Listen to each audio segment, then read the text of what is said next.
Assalamualaikum warahmatullahi wabarakatuh. Selamat berjumpa kembali dengan saya Bahru Alam dan rekan Mulia. dalam acara podcast Kedai 51. Hari ini kami akan bahas mengenai viral di masyarakat mengenai bagaimana aparat sipil atau militer itu sudah memperlakukan rakyatnya begitu arogan ya. Ini kasus Rizal yang kita lihat yang sampai meninggal hanya karena menunggu mendapatkan kamar di Ugadi, bisa-bisanya lagi tidak baik ya. Itu juga dengan saya lihat di Padang ada satu sopir menunggu menyalip dari belah kiri karena yang disalip adalah seorang kolonel ke polisi, bukannya malah ditilang tapi malah digeruk gitu ya. Nah ini kan contoh-contoh yang tidak baik ya. Belum lagi kita banyak cerita yang lain-lainnya dimana warga sipil itu sepertinya layak dihina, layak dibuat rendah gitu ya. Yang melakukannya justru orang-orang yang seharusnya menjadi pelayan buat masyarakat. Ini bagaimana? Ini ada satu degradasi moral ya, yang saya lihat di kalangan aparat kita ya. Rakyat itu sudah dianggap sebagai sampah saja gitu ya. Tercermin dari berbagai kegiatan kita lihat di lapangan di medsos. Ini kan tergambar dari medsos. Nah saya melihat ini bahaya sekali. Kalau sampai ini terjadi itu menjadi kebencian dari publik nanti kepada aparat ya. Ini bahaya. Karena rakyat ini harus kita layani. Rakyat ini adalah orang yang terlemah posisinya kalau dalam bargaining position kan. Sudah nggak punya gaji tetap, nggak punya pensiun ya kan. Yang melakukan kepada mereka itu orang-orang yang udah punya jaminan hidup dari pajaknya rakyat, tapi mereka sendiri malah berlaku songong gitu kan. Ini gimana? Ya, sebenarnya begini ya, kalau saya melihat konteks yang lebih luas, tidak adanya kepastian hukum dan keadilan yang betul-betul adil di dalam proses hukum, itu akhirnya berdampak ke berbagai hal yang terkait dengan perilaku, sikap, dan etika masyarakat luas, termasuk juga aparat penegak hukum. Kemudian juga di situ ada calon-calon PNS ya, seperti kejadian yang di rumah sakit di Jogja itu. Menurut saya kita dapat melihat hal tersebut sebagai imbas dari praktek-praktek hukum yang selama ini terlalu permisif dan akhirnya menimbulkan satu arogansi yang membuat seseorang, apalagi kalau dia punya jabatan, apalagi kalau dia berpangkat, akhirnya yang muncul adalah egoisme, rasa heroik, rasa tidak boleh dikalahkan, direndahkan, tidak boleh orang lain berbuat salah.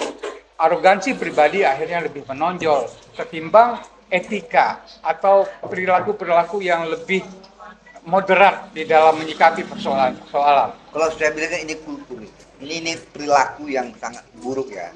Itu bisa benar ya, dicari-cari kalau pakai ilmu sosiologi ya. Tapi kita wajar aja introspeksi lah ya. Yang datang ke rumah sakit itu mencari tempat murah itu kan rakyat ya. Karena dia nggak mampu, kalau dia mampu ngapain dia mengemis itu kan? Dia cukup booking telepon aja, kasih VIP room kan. Ini rakyat. Jadi yang saya maksudkan itu persepsi kita atau cara pandang aparat ya yang saya lihat. Kayak kasusnya contoh tuh di HI itu kan yang paruh pangkatnya bridang nggak apa-apa ya. Udah main sikal suruh orang nyembah-nyembah gitu kan. Nah, kalau tidak ada medsos, tidak tergambar ya. Oh ini siapanya. Jadi ada sikap yang saya lihat itu merendahkan ya. Jadi rakyat itu dalam bahasa bernegara itu dianggap sudah lu syukur lu hidup, padahal mereka lupa semua yang mereka nikmatin itu dari peluhnya rakyat. Pajak yang dikejar-kejar sekali sampai sekarang kalau lihat pajak ini apa saja dikejar. Ini kan nggak tuh diuntung ini saya bilang aparat seperti ini ya. Mereka tidak pernah tahu berterima kasih. Sudah melanggar hukum Allah, sudah melanggar hukum dunia, semua dilanggar ini. Nah orang kayak gini saya bilang itu jangan direvisi lah. Ada saya tadi bikin di konten saya, ada yang mengusulkan kepada saya, Pak lebih baik jangan tiap 2 bulan. Itu profesor yang ngomong sama saya, Raja Pritonga. Bagusnya tiap 3 bulan dievaluasi semua pegawai negeri itu. Dilihat kembali. Dia nih sebenarnya sadar nggak dengan posisinya untuk melayani. Apalagi dia rumah sakit, kan rumah sakit itu kan gudangnya orang butuh pertolongan ya. Masa disuruh nggak ada kamar, ke kamar jenazah tuh kosong katanya. Ya benar dong. Kan saya bilang kok tega gitu. Ya, sebenarnya kan kalau kita melihat konteks yang lebih luas kan ada arogansi yang tumbuh di dalam orang-orang yang merasa punya posisi penting, punya jabatan struktural yang bisa berlaku sesuai dengan kemauan dia. Itu kan satu cermin di mana hukum tidak berlaku secara setara. Dia merasa kalau dia aparat, misalnya dia berbuat sesuatu yang salah, akan ada perlindungan atau privilege. Coba kalau misalnya hukum kita tegas dan organisasi atau lembaga tersebut juga menerapkan azas yang berkaitan dengan etika atau hukuman etik terhadap profesi-profesi atau perilaku-perilaku yang kita anggap sebagai perilaku yang tidak baik. Tentu saja kan itu juga akan mengembalikan moralitas daripada aparat-aparat itu sendiri. Tapi kalau tidak ada tindakan yang tegas, pada akhirnya mereka menganggap bahwa itu hal yang wajar. Gitu loh. Jadi kesannya karena ada perlindungan mereka bisa bebas. Ada kultur yang membuat akhirnya arogansinya jauh lebih menonjol. Jadi kultur itu kan terbentuk kan tidak seketika. Ya. Tapi ada proses panjang yang akhirnya membuat perilaku pribadinya juga terganggu. Mungkin di dalam menjalankan tugas mereka itu sudah terbiasa dengan hal-hal yang terkait dengan pelanggaran-pelanggaran etik.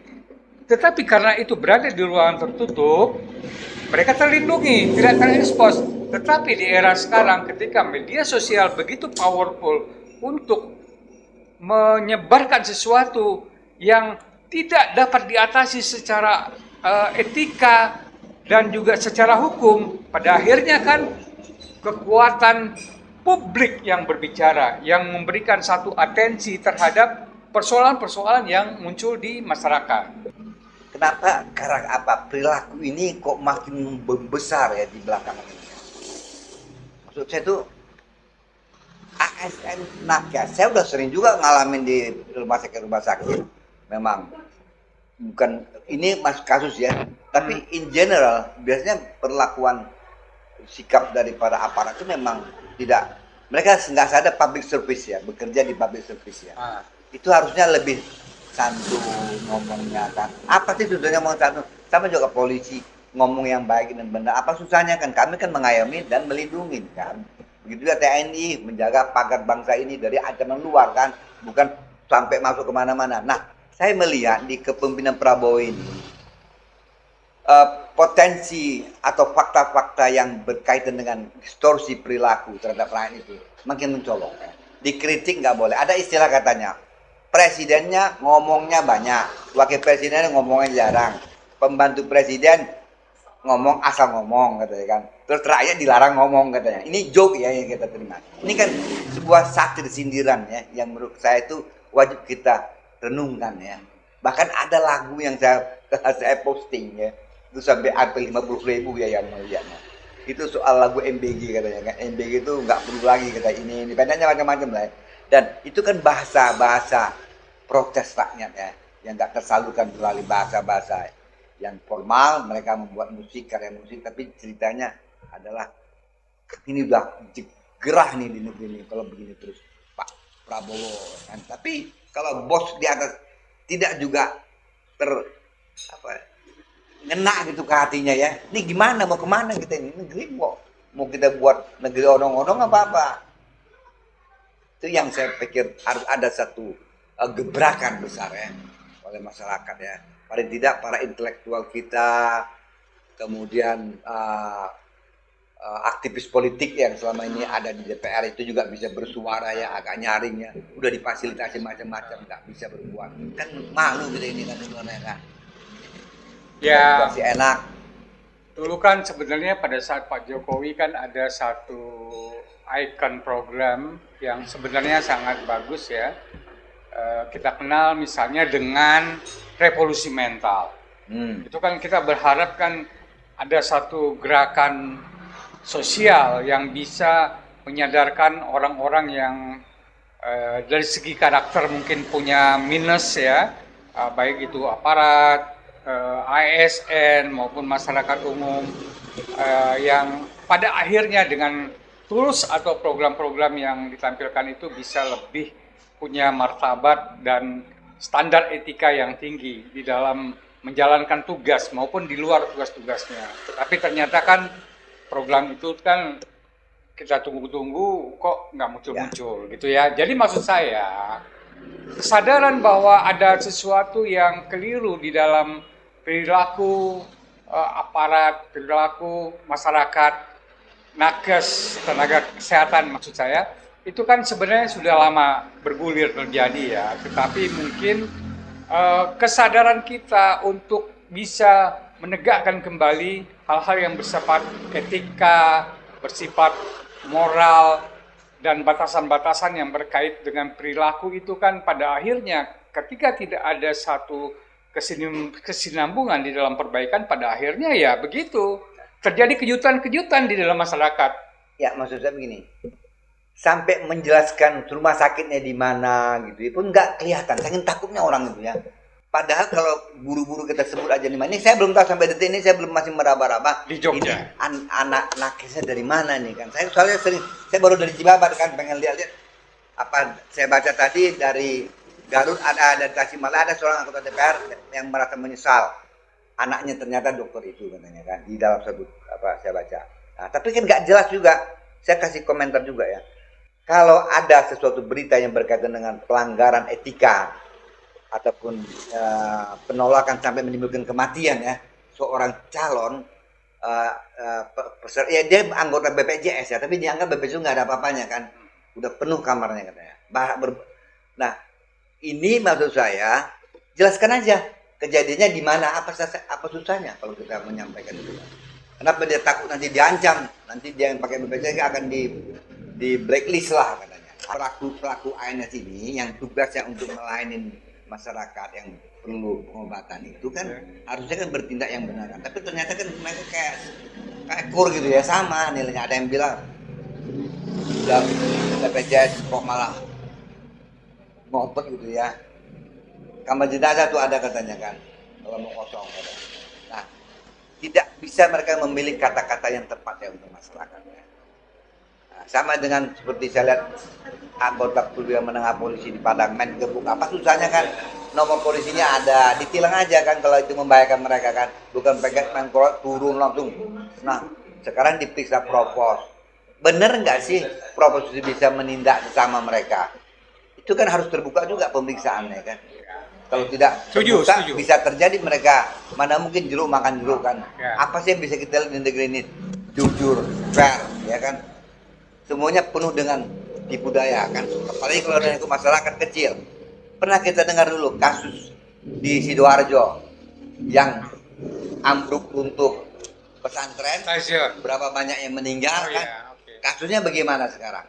Bisa nggak kita tahu sekarang bagaimana nasibnya si tokoh BGN ini, kepala BGN, udah sampai mana prosedurnya ya kan. Jadi banyak fakta-fakta yang proses penindakannya tidak memberikan ruang terang benderang bagi publik ya. Sehingga terjadi di sana hal-hal yang tidak transparan.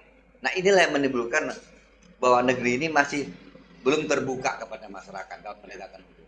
Jadi wajar ketika publik tidak percaya terhadap apa yang terjadi di negeri ini. Mau dislogankan lah, kayak BMBG aja sekarang. Pak Prabowo masih ngotot juga tak jalan. Kalau Pak Prabowo mau ngotot juga, pakai semua kekayaan dia, gua bantu nih. Kalau nggak ada dananya kan nggak masalah, seneng masyarakat kita juga seneng Pak Prabowo juga kaya kan. Nah yang lain lagi bantu gitu. Tapi yang jadi masalah sekarang kan yang disedot itu adalah anggaran pendapatan belanja negara, pajak rakyat, alokasi untuk guru dan sebagainya. Ini yang ditarik. Kalau itu aja jadi presiden, aku juga bisa. Pusing banget gitu, ya kan? Ini kan bukan uang kita, uang rakyat. Tanggung jawabnya di mana? Bahkan ada yang mengatakan orang-orang koruptor itu adalah low literacy, pendidikannya rendah, morally mereka rendah. Malu kita kan sebenarnya kan. Itulah ciri bangsa yang tidak punya moral dan tidak punya IQ yang baik. Ya. Karena mereka tega mengambil yang bukan haknya. Berarti Haknya. ini adalah orang tidak terdidik. Ya, makanya eh, perilaku yang menyimpang atau deviasi di dalam nilai-nilai dan etika yang terkait dengan value ya, terutama di aparat penegak hukum, di ASN ya, birokrasi maksud saya, Ya. tentu saja hal-hal tersebut kalau tidak dibangun melalui satu sistem, satu merit system yang terbuka, transparan, dan juga objektif, pada akhirnya kan deviasi itu akan muncul lebih banyak.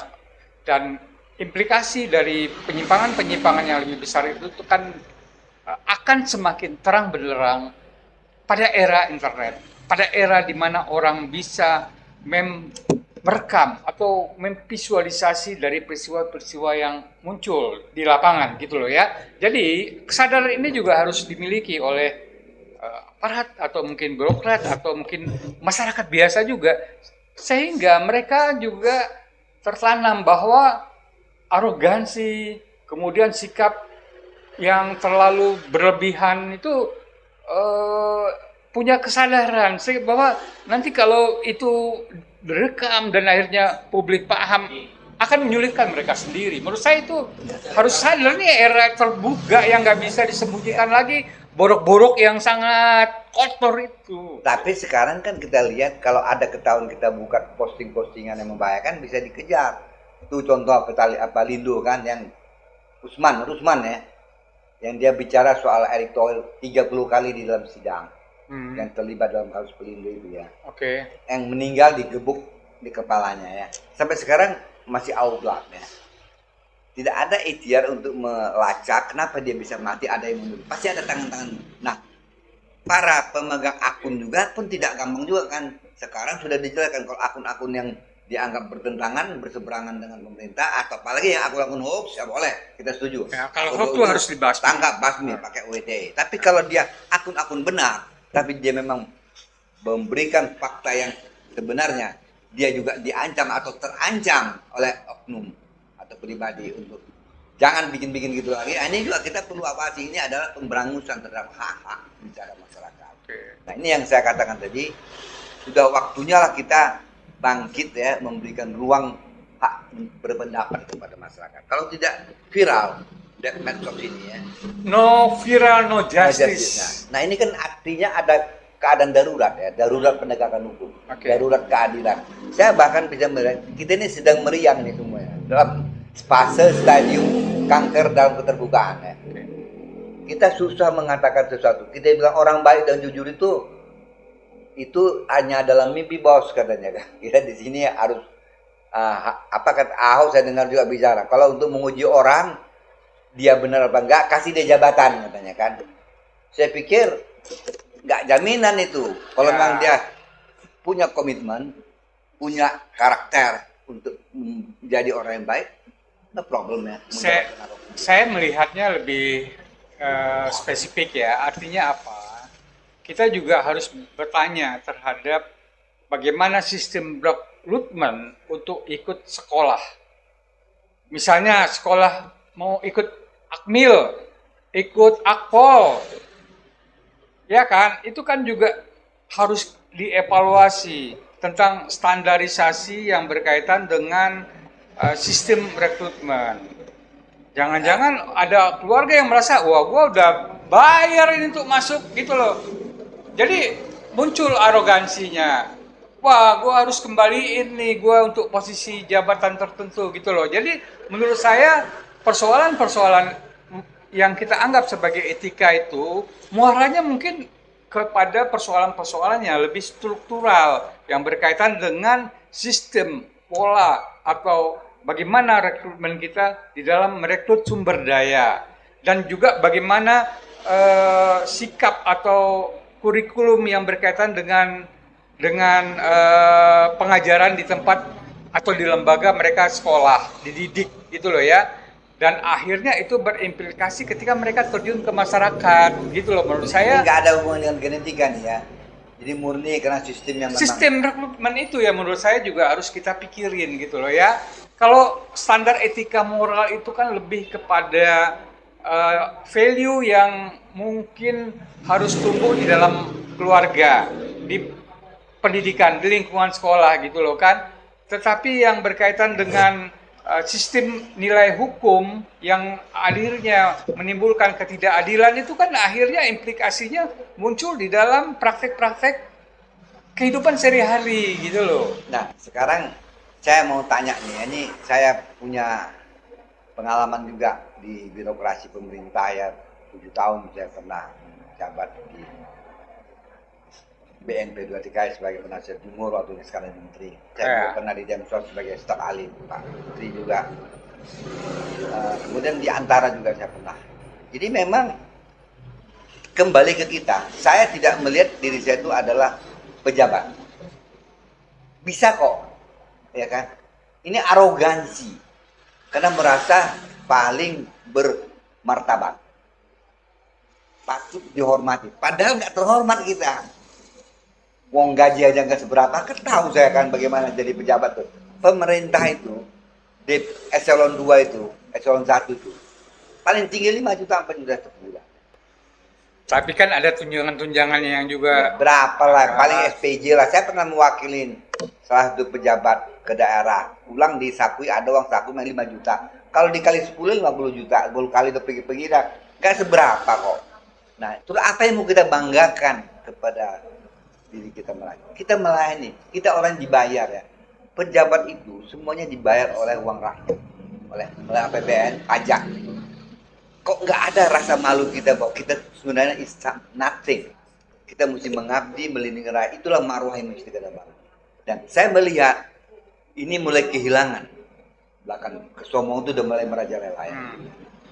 Karena apa? Saya khawatir karena jubah-jubah pakaian itu ya, karena seragam itu mempengaruhi kan. Kalau dikasih seragam kan langsung mau lu tantang gue katanya. Nah, bukan hanya seragam, tapi kewenangan atau kekuasaan ya, secara struktural itu juga lebih dahsyat itu pengaruhnya terhadap orang-orang yang mungkin secara mentality dia belum punya kapasitas yang cukup untuk menerima jabatan itu gitu.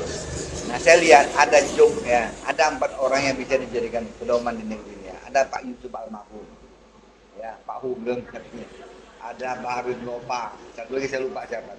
Nah, kok dikit banget ya dari 100 juta penduduk ya, ada pemimpin kita ya. Masa nggak bisa sih kita meneruskan, melestarikan orang-orang hebat di negeri ini ya, untuk membangun dan melayani bangsa ini. Yang muncul adalah orang-orang yang sombong. Ini yang saya pikir harus dipikirkan oleh pemerintah maupun akademisi ya di perguruan tinggi ya, terutama bidang psikologi, konselingnya, supaya orang-orang yang masuk menjadi pegawai negeri atau ASN itu diteliti lebih dalam. Betul nggak mereka ini layak untuk menjadi aparat pelayan masyarakat. Ini yang saya pikir. Kita ini dalam keadaan darurat melayani. Setuju nggak? Oh, saya katakan dulu. Kita darurat ini. Termasuk Pak Presidennya juga mesti banyak juga berkonsultasi. Karena Pak Prabowo ini juga saya lihat sudah mulai banyak serangan gitu ya. Dan kita nggak bisa lagi menolak serangan itu memang punya alasan-alasan yang sangat akurat ya di lapangannya. Dulu saya masih berpikir ini bagian dari konspirasi oligarki jahat ya untuk menghantam beliau kan. Tapi belakangan nggak juga, saya pikir memang banyak salah gitu ya yang harus diperbaiki. Ya. Nah, ini yang kita harus kasih masukan buat pemerintah, karena pemerintah itu bukan negara ya, dia adalah penyelenggara negara yang punya waktu batasnya 5 tahun. Nah, kalau udah 5 tahun dia tidak mampu berbuat macam-macam, dia akan diganti oleh masyarakat. Itu sistem yang kita bangun. Nah, pertanyaan sekarang, bagaimana agar sisa waktu 3 tahun lagi ini pemerintahan yang kita sedang hadapi ini ya, Pak Prabowo ini bisa segera berbenah supaya jangan lagi ada gejolak-gejolak yang kita khawatir. Saya khawatir kayak ada Ferry Amsari sudah bikin yang namanya kabinet bayangan, ya kan? Syukur Mandar udah bikin dia ketua oposisi Indonesia kan. Nah, ini makin banyak makin bergulir di lapangan bisa menimbulkan kaos. Kalau saya sih melihat dari sisi yang berbeda, Bang. Artinya apa? Kalaupun muncul misalnya oposisi sivil ya, menurut saya itu sebenarnya menandakan bahwa parlemen yang sebenarnya harus menjalankan fungsi check and balance itu tidak menjalankan fungsinya. Pada akhirnya para intelektual, akademisi mencari alternatif lain untuk melakukan kritik terhadap pemerintahan. Kalau gitu boleh nggak kita bilang kondisi kita ini darurat sekarang, darurat moral, darurat penegakan hukum, atau is oke-oke aja? Ya, dalam case tertentu mungkin kita bisa mengatakan bahwa kondisi kita alert ya dalam peringatan satu kondisi yang bahaya ya, karena kalau persoalan-persoalan ini akhirnya tidak ditangani dengan baik atau tidak memikirkan bagaimana struktur perbaikan itu, tetapi hanya sekedar temporal, case to case, Ya. gitu. Menurut saya itu tidak akan menyelesaikan persoalan. Tetapi yang harus dipikirkan adalah bagaimana membangun satu sistem, yang mana sistem itu juga akan menghasilkan satu output, yang outputnya itu boleh kita katakan sebagai output yang terbaik, gitu loh. Jadi penanganan itu jangan hanya reaksioner atau case by case. Menurut saya itu tidak akan menyelesaikan persoalan-persoalan yang fundamental. Jadi siapa sekarang yang mengaturnya? Ada yang mengatakan kita ini adalah oligarki, republik yang dikelola oleh sekelompok kekuatan penguasa ekonomi, bisnis, keuangan, dan politik. Kalau begitu, negara ini sudah tidak lagi mencerminkan aspirasi dari bawah, tapi harus kepentingan sekelompok orang. Nah, ini menurut saya darurat. Tapi kalau kondisinya tidak seperti itu, kita udah bagus-bagus saja. Nah, sekarang kita sedang mencari tahu nih, bagaimana kita melihat peta perkembangan kita ke depan ya, untuk menuju Indonesia bangkit, Indonesia yang katanya bermartabat ya, sejahtera. Nah, itu yang saya bilang. Ini yang harus kita telaah, bagaimana roadmap-nya ke depan agar Indonesia tidak lagi terombang-ambing dalam genggaman pelaku bisnis atau oligarki yang punya kepentingan hanya untuk kepentingan mereka. Itu sebenarnya secara objektif saya katakan kesalahan pemerintahan yang lalu, yang memberikan ruang secara leluasa terhadap pihak-pihak swasta yang pada akhirnya mereka tidak bisa kontrol. Yang terjadi adalah pihak swasta, oligarki itu akhirnya mengontrol pemimpin yang terpilih. Ya, pemimpin. Karena mereka punya andil di dalam menyukseskan Iya. seseorang terpilih. Jokowi itu kan yang akibat sistem PDIP politik, kan? akibat sistem politik yang mengacu kepada kontestasi yang membutuhkan kapital yang sangat besar. Itu kan problem itu yang harus dicari akar masalahnya, gitu loh.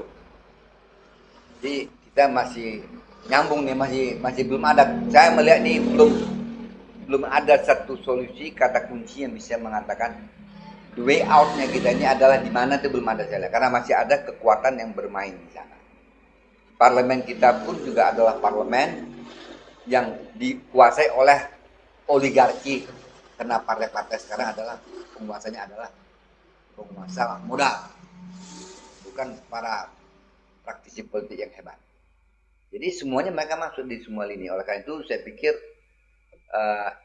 kita masih punya banyak PR, kita masih dalam keadaan darurat demokrasi, darurat berbangsa dan bernegara, karena kuatnya tekanan daripada oligarki. Mungkin Putin perlu jadi pemimpin di sini ini, supaya oligarki yang brengsek ini langsung di cutting gitu loh. Kita berharap nanti ya podcast kita ini bisa menghadirkan ya narasumber yang langsung bisa bicara ya. Ini karena memang masih darurat, oke.